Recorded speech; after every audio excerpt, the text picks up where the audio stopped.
Jack Anderson, dressed casually in a t-shirt and jeans, walked into Anderson's Kitchen, the famous restaurant he owned and operated. Today, he wasn't CEO Jack Anderson. He was just a regular server going undercover to see what the company was really like. Nobody recognized him, not the cashier, the security guard, or even the manager running the place. He had decided to go on this secret mission, not just to work, but to truly understand the work environment he had created. But nothing could have prepared him for what he was about to hear. A muffled sob echoed from the staff restroom. Jack stopped, his eyes hardening as he heard the choked cry, a sense of tension rising within him. He took a few steps closer and peered through the crack in the door.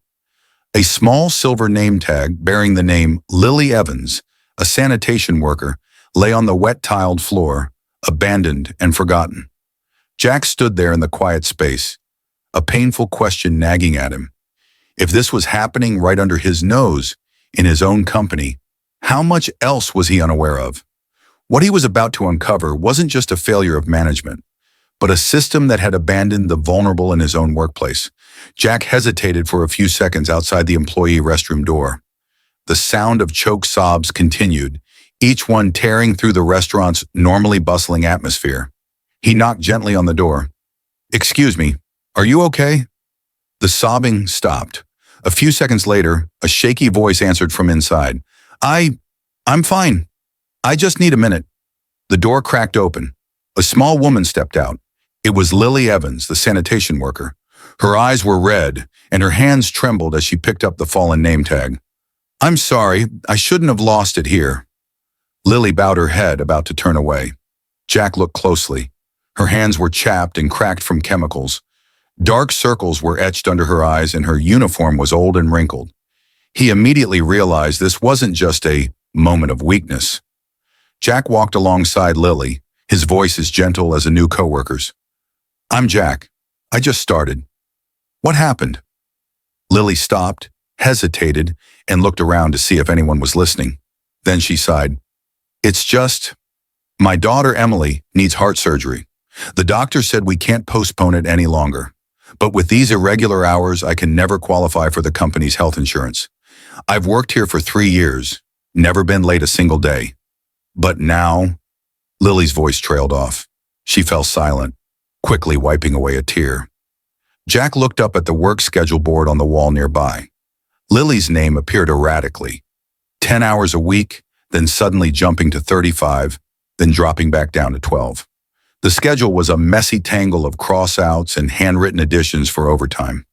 "The manager says it's company policy, but I know that's just an excuse.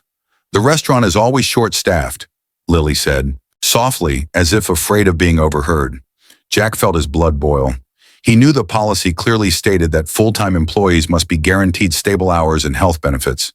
What he was seeing could only be an abuse of power. Footsteps sounded. A slick-looking man with greasy, gelled hair strode out of the office. It was Brian Miller, the branch manager. "Evans!" he snapped, his voice sharp as a whip. Lily flinched, quickly wiped her tears, and clutched her mop.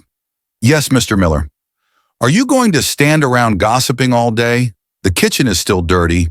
Do it all over again, and this time do it right." Brian's contemptuous gaze flicked over Jack. Then he walked away. Jack clenched his fists, trying to stay calm. If he revealed his identity too soon, everything would be over before he had proof. He bowed his head, pretending to be obedient. "Yes, I'll help her." Brian narrowed his eyes, curling his lip into a sneer. "Good. Remember, I run this place." Once Brian was out of sight, Jack gently placed a hand on Lily's shoulder. "Don't worry. I'll help you tonight. We'll do it together." Lily looked at him, surprised. It had been a long time since anyone had said that to her in this restaurant. For the first time, a glimmer of hope sparked in her tired eyes. But Jack knew. This was just the tip of the iceberg. Behind the sobs in that restroom, there were surely many more heartbreaking stories. As the restaurant began to empty, Jack felt the tense atmosphere of the late shift. The tables were clean, but a strange emptiness lingered. The hushed shuffling of employees became more pronounced in the quiet space, echoing from the kitchen, the cash register, and other areas. Like machines in motion, The employees persevered, even though their bodies and minds were nearly drained of energy. Lily was truly starting to feel exhausted. Her long black hair fell over her face as she bent to clean, her small body moving wearily through the restaurant. Her hands were deeply cracked and rough, a result of using too many harsh cleaning chemicals. The smell of chemicals in the air made the kitchen even more suffocating. Tommy, a bartender, stood near the kitchen area, his eyes tired but silent. He continued his work without complaint, even though he had been working since early morning and was running out of steam. Jack walked over, trying to stay calm and act like a new employee, not revealing his careful observation. "Tommy, long time no see," Jack said softly, trying to make an acquaintance without making him feel strange. Tommy turned, briefly surprised to see a man in a simple server uniform, but he didn't dwell on it for long. "Oh, no problem. You new here?" Tommy asked, his voice a little tired. "Yeah, that's right. Just started today," Jack replied, feeling a bit awkward in his own words. Tommy gave a bitter laugh. "If you can keep this up all week, then no problem." He paused, continuing his work while Jack could feel the hopelessness in his voice. But Jack also understood that not everyone had a choice, especially people like Lily and Tommy, who worked tirelessly without many rights or decent benefits. Jack looked around. He saw Sarah, the pregnant server, quietly moving between tables and doing odd jobs. When she looked up, her eyes showed a weariness, and anxiety was visible in her every step. Her baby bump was nearing its 8th month, but she still had to work hard, each step seemingly burdened with a heavy weight. When she saw Jack, she gave a small smile, a tired expression after a long day. "Are you okay?" Jack asked, walking closer to Sarah, though he couldn't ignore the struggle in her eyes. "I think so," Sarah smiled lightly. "Just have to get through a few more hours." Jack looked at Sarah's hands, clumsily holding a cleaning cloth. "Do you want to take a break? I can help you for a bit." Sarah looked at him and nodded gently. "I'll be fine, but thanks." Despite her words, Jack could sense her exhaustion and worry. She was probably afraid that if she asked for a break, the manager would criticize her or remove her from the schedule. Suddenly, the sound of Brian Miller's footsteps echoed in the restaurant's quietness. His feet stomped on the tiled floor as if to assert his dominance. He entered the kitchen area, his eyes scanning everywhere, without a shred of empathy for the tired employees. "Evans!" Brian's shout rang out, and Lily flinched. She quickly turned back and started mopping faster, robotically, no longer having the mind to worry about anything else. "Evans, get over here!" Brian commanded, his eyes full of contempt. Brian's words were not just a request, but a ruthless criticism. Jack clearly felt the tension in Lily's body, as she felt like she had fallen into a world of pressure. She always tried not to do anything wrong, just for fear of facing punishment from Brian. It was a vicious cycle with no way out. Brian continued to yell, not seeing the exhaustion of his hard-working employees. "This isn't the first time I've had to tell you. Work faster. Stop dragging your feet." Jack witnessed it all, but he couldn't do anything. He could only stand and watch. The feeling of frustration inside him grew, but he kept his composure and continued his own work. When Brian had gone, Lily sat down near the kitchen area, breathing heavily. She bowed her head, not saying a word. Jack came closer, not wanting to make her feel awkward, but he knew it was time to intervene. "Lily, you don't look well. Can you tell me what's going on?" Jack asked, his voice genuinely sincere. Lily looked at Jack for a long moment, as if deciding whether to share or not. Finally, she spoke up. "You don't know. This job isn't what people think. They only see us serving customers, smiling. But behind that, there's so much more. Exhaustion, pressure. I've worked here for 3 years, but now I have nothing but worry for my daughter." She sighed, tears welling up. Jack didn't say anything, just listened. He could feel her hardship and helplessness. "My daughter needs surgery, but I don't have health insurance. Not enough hours to get benefits. And if I don't work, I won't have anything to support my family." Jack looked at her with understanding. He knew his company was failing badly at protecting its employees' rights. This wasn't just about Lily. It was a bigger issue of a whole unfair system. A faint light from Brian Miller's office still shone through the crack in the door. Jack stood silently outside, sweat beading on his forehead, the tension making his heart pound faster. He could feel his own every breath, every step, as if it could make everything fall apart instantly. The silence of the restaurant became incredibly suffocating. Jack took his phone out of his pocket, his hand shaking slightly as he turned on the voice and video recorder. He had to make sure he had enough evidence, no matter the consequences. This wasn't just about the company anymore. It was about all the people like Lily, Sarah, and Tommy, people who had been silently exploited, enduring in the shadow of a system he himself had created. The door to Brian's office opened, and his footsteps echoed on the empty tiled hallway. Brian walked past Jack, not even noticing his presence, as if he was too used to everyone avoiding him. Brian slammed the office door shut with no patience, and his contemptuous laughter echoed from inside. Jack stopped, listening to every sound from inside. He knew he needed to gather more information. He stood close to the office door, holding his breath, then moved slightly, trying to be as silent as possible. Through the frosted glass crack, he could see Brian sitting in front of his computer, the screen light illuminating his face. Brian was working the mouse and keyboard, his face cold and self-satisfied. On the screen was an Excel spreadsheet with a long list of employee names, work hours, and numbers that were decreasing in an illogical way. Jack looked at these lines of information with fury. The numbers were dancing on the screen like a rigged game, a game that people like Lily and Sarah never had a chance of winning. He saw Lily Evans on the list, with all her work hours blatantly cut. The shifts Lily had worked before were all reduced to just a few hours a week, making her ineligible for health insurance, even though she had worked continuously for over 30 months.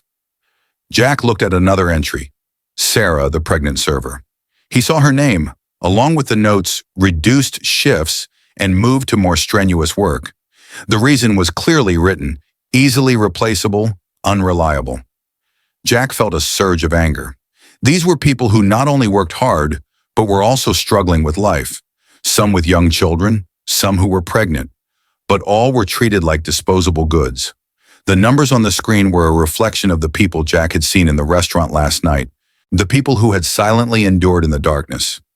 And now he was witnessing everything Brian was doing to destroy their lives. A phone rang. A call came in from an unknown number, but Brian answered immediately. Brian's voice changed, lowering in volume, as if he didn't want anyone to hear. The conversation continued over the phone, making Jack tremble with rage. "Yeah, I've cut Evans's hours. She only has 12 hours a week now. She definitely won't be eligible for insurance. I've also moved Sarah to a stockroom shift, making her do harder work. Her insurance will be canceled, and she won't have any benefits if she's pregnant. Just keep doing it like this, and they'll quit on their own." This sentence cut through Jack's heart like a knife. He couldn't believe what he had just heard.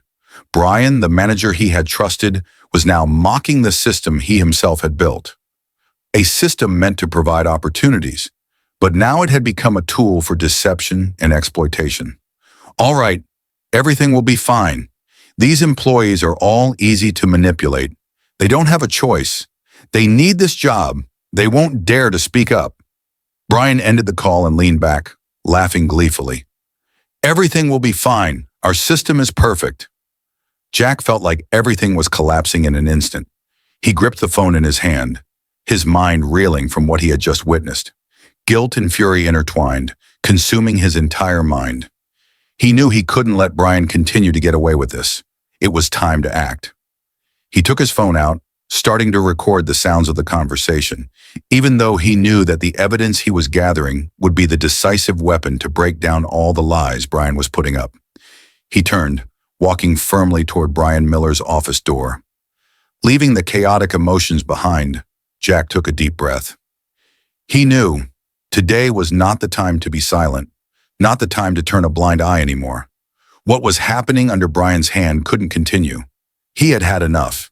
He couldn't stand on the sidelines while hardworking people like Lily, Sarah, and Tommy were suffering from unjust oppression. If he didn't do anything, no one else would stand up to help them. Jack's footsteps echoed with determination, each step dispelling all the worries in his heart. As he got closer to Brian's office, his heart pounded. An indescribable feeling welled up in his chest. But now he knew exactly what he had to do. He had to face the truth, no matter how difficult it was. Jack stopped right in front of Brian's office door. He raised his hand and knocked 3 times. Not waiting for an answer, he pushed the door open, not hiding the determination in his eyes. "Brian," Jack said, his voice no longer calm. This time his voice was firm, colder than ever. "What are you doing? Do you think you have the right to ruin other people's lives without facing the consequences?" Brian turned around, his eyes wide as if he couldn't believe what he had just heard. Immediately, the composure on Brian's face vanished, replaced by a mix of surprise and confusion. He realized that something was wrong, but still tried to maintain a self-satisfied appearance. "You? What are you doing here?" Brian asked, his voice stammering, his eyes darting to the computer screen as if trying to hide what Jack had seen. "This is evidence," Jack said, his voice low, each word a clear sentence. He took another step toward Brian's desk, his eyes never leaving him. "And you're going to pay for these actions. Do you think you can destroy these lives without being punished?" Brian backed away, his confidence gone. A glimmer of fear began to appear in his eyes, his hands gripping the edge of the desk. Jack could clearly see that Brian was trying to react, but couldn't think of a way. He knew that things had gone too far, and there was no turning back. "You can't do this!" Brian yelled, flustered, while Jack remained calm, staring at him.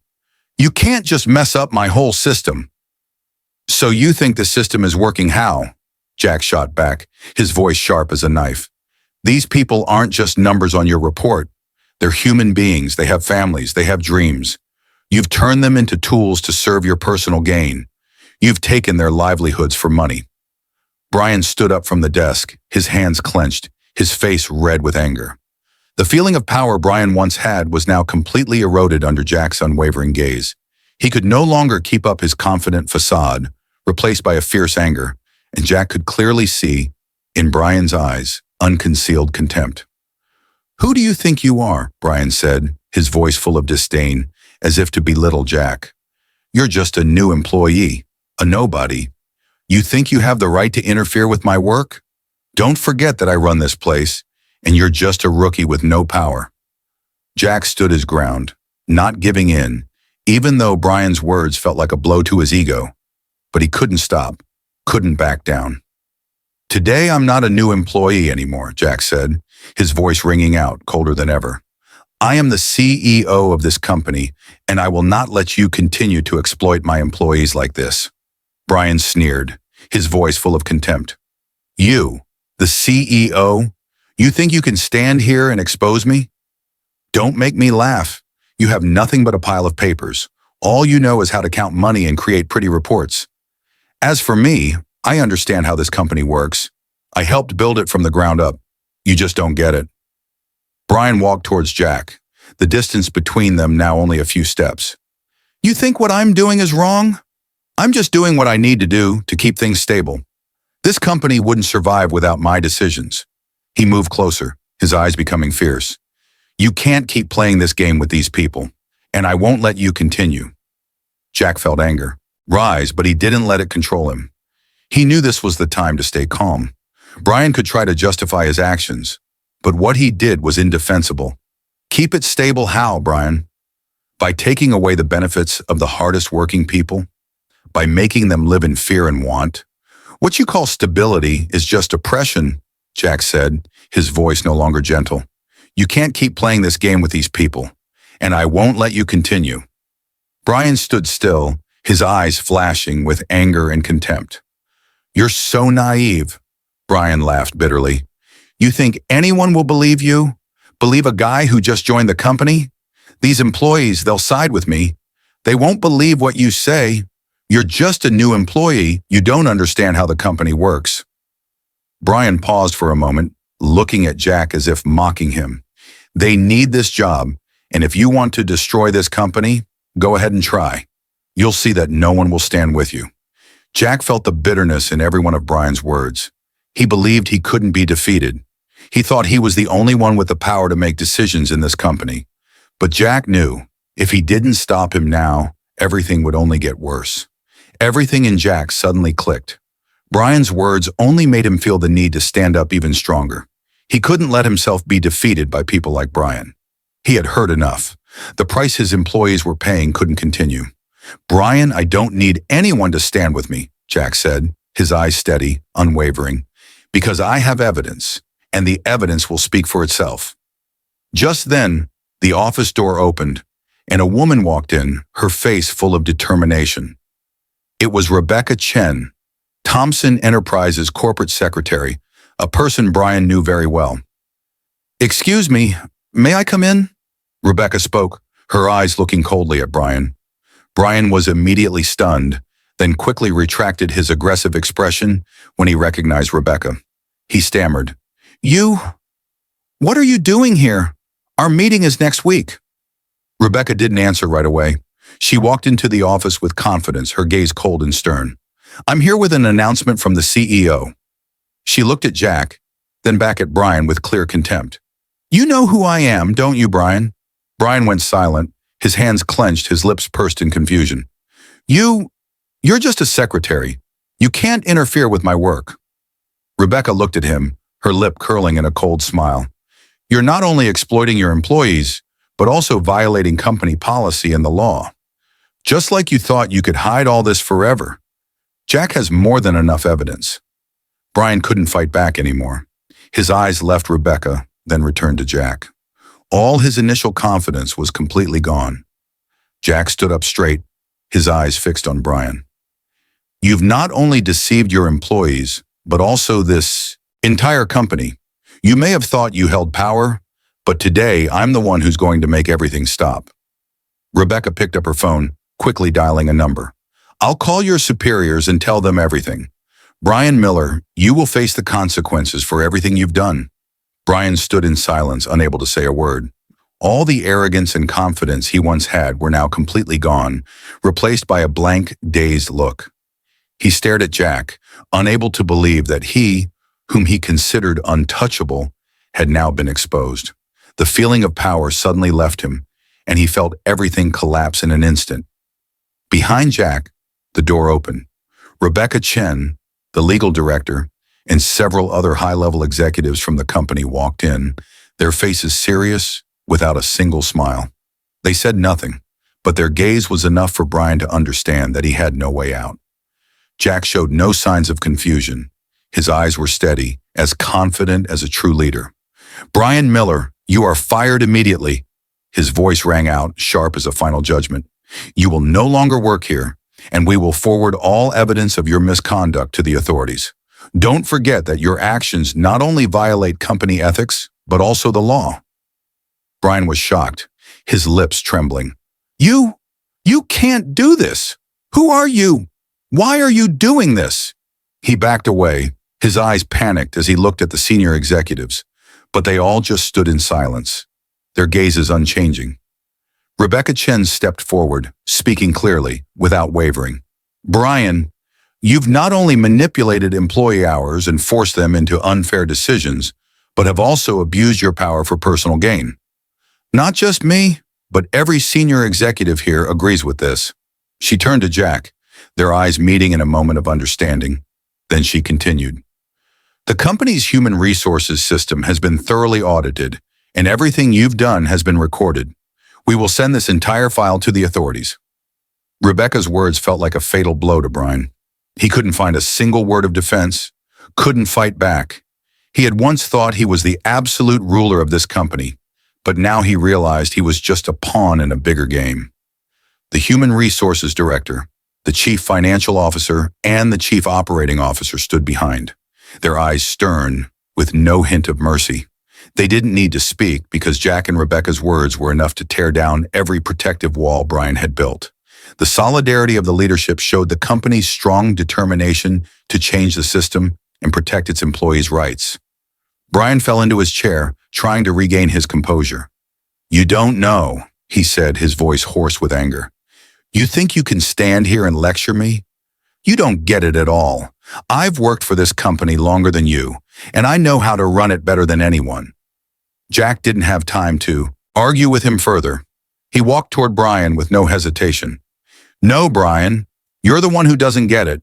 You've lived in a system for too long where you thought you could do whatever you wanted without being held accountable.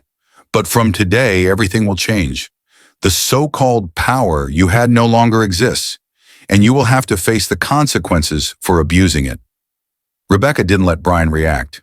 She went to Brian's desk, opened his laptop, and started to pull up some documents. All the payrolls and work hour reports have been analyzed. You didn't just cut some employees' hours. You also altered the data for personal gain. Your actions can no longer be hidden. The HR director looked at Brian and said with certainty, "We have contacted the authorities. Your actions could lead to criminal charges of fraud and abuse of power. The evidence is enough for prosecution." Brian sat in silence, defeat etched in his eyes. The words of Jack and Rebecca were like a series of punches, defeating all the confidence and power he once believed he had. Now he had nothing left to defend himself with, nothing left to salvage.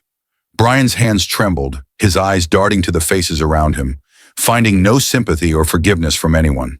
He looked at Jack, his eyes still full of anger, but he knew he was at the end of the line. The truth could no longer be denied. Rebecca Chen looked at him one last time, her eyes without mercy. She had prepared everything, and now it was time to end this. "Brian, you've made everything so much worse. Everything will be handled according to the law. The price you have to pay won't be simple." While Brian sat there helpless and broken, the door opened, and two investigators walked in. They wore police uniforms, their faces serious, and entered without a word. Just a look from Jack was enough for them to understand their job today. One of the two investigators, David, was the first to speak. "Brian Miller, you are being charged with fraud, abuse of power, and violating labor policies. Please come with us."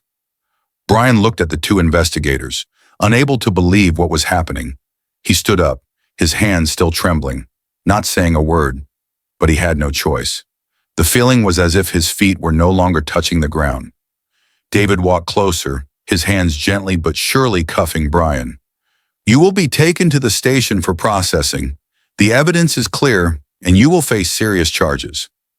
Meanwhile, Jack didn't take his eyes off Brian. He stood still, looking at Brian without any emotion. Everything was done, and he felt a strong sense that he had made the right decision. In just a few more steps, Brian would have to pay for his actions. The CFO, the HR director, and the other senior executives stood in silence, no one saying another word. All that needed to be done now was to complete the procedures and prove that the company would not let people like Brian continue to affect its sustainable development. Brian no longer had any confidence, only confusion and fear. He was pulled toward the door, where David led the way, and the second investigator followed behind. As they walked past the employees standing in the room, the looks on their faces were no longer of pity, but of released anger. Rebecca Chen repeated one more time, unable to hide the seriousness in her voice. "Everything will be handled by the book. We will continue the investigation, and your fraudulent actions won't be hidden for long, Brian." When Brian and the two investigators walked out of the room, Jack stood still, watching until the door closed. He felt a huge burden lift from his shoulders, but also knew that this was just the first step in rebuilding the company's system. After Brian was taken away, the room was strangely silent. Jack looked at the remaining employees, and their eyes had now changed. The people who were once fearful and reserved now felt a clear change. Jack's words had resonated with them, creating a new belief, a belief in a fairer company where no one had to live in fear of unjust decisions. Tommy, who was once just a bartender, now stood up, his eyes bright with determination. "Thank you, Mr. Anderson. What you did today wasn't just for us. It's a huge change." Lily, after witnessing everything that had happened, also came closer to Jack. I thought I would have to endure this forever, but now I know I'm not alone. Thank you." She looked up at Jack, her eyes seeming brighter, no longer filled with worry. Jack smiled gently, looking at each person in the room. "This is your time to speak up. Every single one of you deserves respect, and I will be the one to protect you." Rebecca walked over to Jack, giving him a small smile. "We've completed the first step, Jack, but there's still a lot of work to do to make sure this never happens again." Jack nodded. "You're right, Rebecca. This is just the beginning. We need to continue to rebuild the trust of our employees, restore all the benefits they were stripped of, and ensure that everyone has a fair opportunity to grow. He looked at the employees, his eyes full of determination. For you, we will not go back to the past. We will build a company where every employee is valued. After Brian's exposure, the atmosphere in the company became refreshed, but Jack knew the work wasn't over. He couldn't let the mistakes of the past continue to affect the future. The system Brian left behind was rotten and needed a major overhaul. He decided to reform the leadership, starting with replacing positions that were incompetent and didn't align with the new values the company would be moving toward. One morning, Jack called a special meeting in the large conference room, attended by all the senior directors and key employees.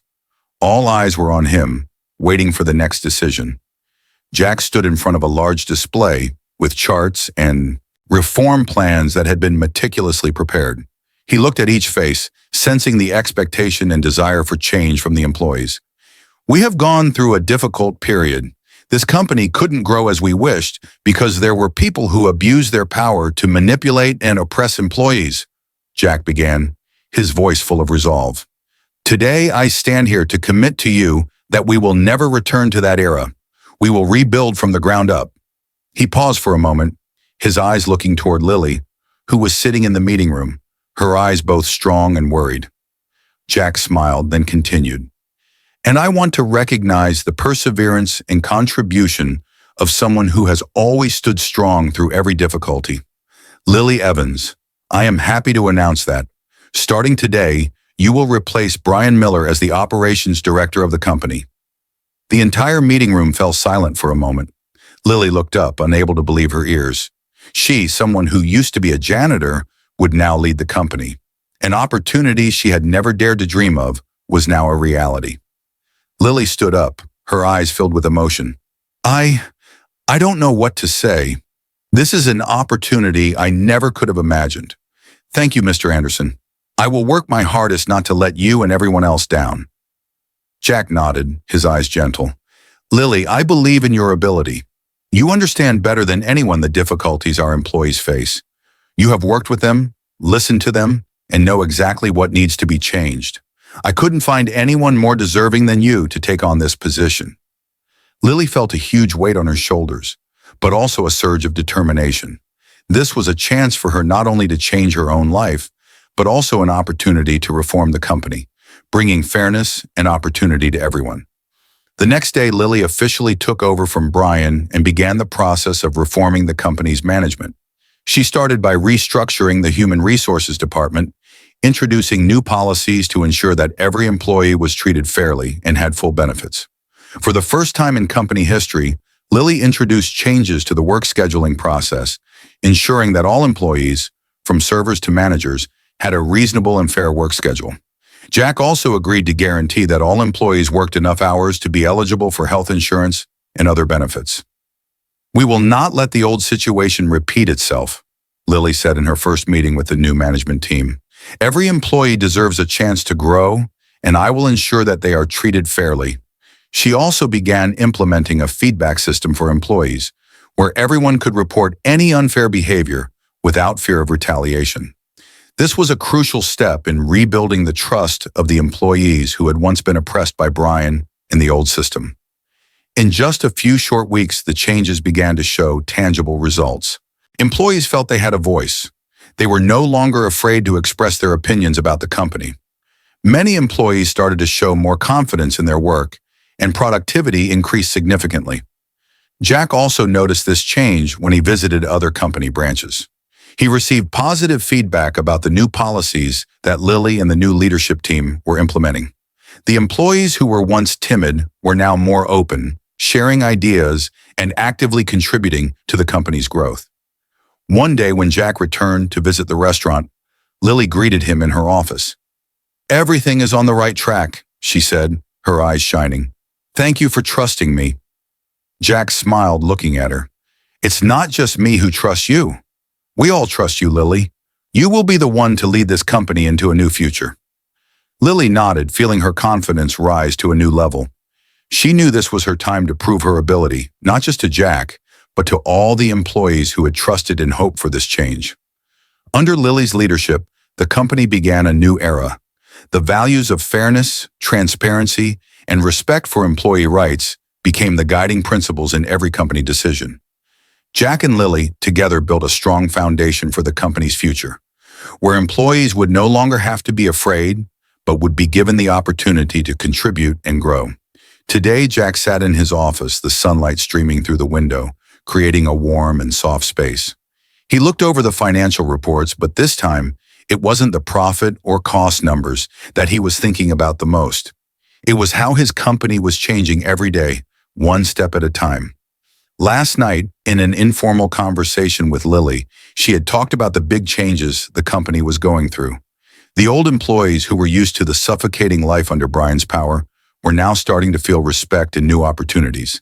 They were no longer afraid to speak up about the problems they faced, no longer had to work in the shadows of oppression. Lily had not only changed the company, but also changed the way employees saw themselves. They had started to feel genuine care from the leaders. Jack felt a warm feeling in his heart. Lily had truly done things that he couldn't do alone. This was proof of something he had always believed. Leadership isn't about making decisions from the top down, but about caring for and listening to people at every level of the company. He remembered that moment when he first walked into the restaurant, wearing a regular t-shirt and jeans, with no one recognizing him as the CEO. Just a regular employee. But the genuine question, "Are you okay?" had opened up an emotional conversation and changed the entire company system. It was the first step of a small action that led to a big change. Jack understood that leadership is not just about profit or work efficiency. It's about building a fair environment where every individual can find value and support from those around them. He decided that in this company, people would no longer be tools to serve personal interests, but would be important individuals, the foundation for the organization's long-term growth.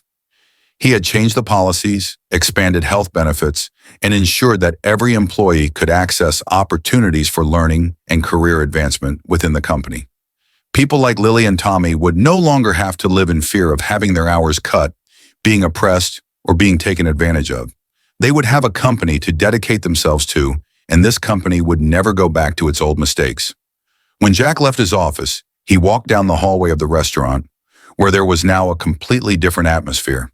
Employees laughed with each other, exchanging work with joy and cooperation. Jack couldn't help but feel proud of what had been achieved. These changes didn't just come from replacing Brian, but from creating a new foundation where fairness and respect were built from every small action. The simple question, "Are you okay?" opened the door to major change. Maria walked past him, giving a small smile. She had enough money to pay for her daughter's surgery, and now she could come to work with a light heart, no longer having to worry about unreasonable work hours or hardship. He greeted her warmly. "Have a good day, Maria." She smiled, her eyes filled with gratitude. A warm feeling spread through Jack's heart. He realized that those small actions, those gestures of care and respect, had created a huge change in how the company operated and how people treated each other. Jack's story is not just a lesson in leadership, but also a powerful message about human values in life. In a society where competition and profit are often prioritized, Jack showed that true leadership is not just about making decisions from the top down, but about understanding and treating others with respect, empathy, and kindness. This is the true nature of leadership, not just the ability to manage, but the ability to feel and connect with the people you lead. Leadership is not just about giving orders from above, but about creating an environment where everyone feels respected and treated fairly. Those are the small actions, the simple gestures of care, but they have immense power. Just like when Jack asked Lily a simple question, "Are you okay?"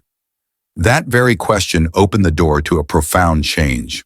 It wasn't an imposition from a leader, but a genuine concern for another person, a way to build connection and trust. And that's what many organizations and businesses don't realize. To build a fair and thriving environment, we cannot just prioritize profits and data over people. Respect is the foundation for a sustainable work relationship, and empathy is the key factor that helps a leader recognize the problems employees face, even when they don't speak up. When people feel Heard and respected, they will give their all, not just for the job, but for their connection to the work environment. Kindness is the key that makes relationships within an organization deeper and more meaningful. Jack's actions, when he stood up for the employees abused by Brian, when he decided to reform the company's structure, are a clear testament to putting people above all else, including data and profit. He realized that a company cannot just survive on good-looking numbers or high profits. A company is truly sustainable when it has a healthy foundation, where everyone is treated fairly, has opportunities to grow, and feels their value is recognized. Jack understood that in a society full of injustice and hierarchy, the people at the lowest level are always the easiest to overlook. In a system where the power imbalance is too great, hardworking people who are often looked down upon need to be lifted up and protected. They are not mindless tools for those in high positions to take advantage of, and that's why Jack decided to make a change. He didn't just want to be a financially successful CEO. He wanted to create a work environment where everyone could thrive, stay long-term, and build a strong career based on respect and fairness. He decided to stand up not for his own benefit, but for a greater good, for the betterment he wanted to build in society and in his organization. A company can only grow sustainably when every employee, regardless of position, can work in a healthy, fair, and opportunity-filled environment. When Jack reformed the company, he not only changed the way it operated, but also changed the way people perceive their work and relationships within that environment. Leadership is a combination of strategic decision-making and human kindness. A leader cannot just live in a world of numbers and business strategies, but must also listen, understand, and empathize with the people who work for them. When Jack decided to replace Brian and promote Lily, he wasn't just reforming the management structure. He was also restoring faith for those who had been overlooked and exploited. He knew that the company couldn't stand strong without these human elements. Therefore, he followed a different path, the path of empathy and respect, a path where people are the key factor in the company's long-term success. In this way, Jack brought a message that was bigger than just corporate reform. True leadership begins with human kindness and care for others. When every action is deeply human, when every person feels respected and given the opportunity to grow, then a fair and sustainable society will no longer be a distant dream. This is what Jack wanted to bring, a work environment that is not only fair in terms of benefits, but also in the respect people have for one another. Jack Anderson's story shows us, even a small action can create a big change. But the question for you is, if you were in that situation, what would you do? Would you stand by and watch injustice happen? Or would you dare to speak up and make a change? Share your thoughts in the comments, because who knows, your answer might just inspire someone else out there. And remember, hit that subscribe button now and turn on notifications, because on the True Color Stories channel, we'll continue to bring you more inspiring, heartwarming, and life-changing real-life stories.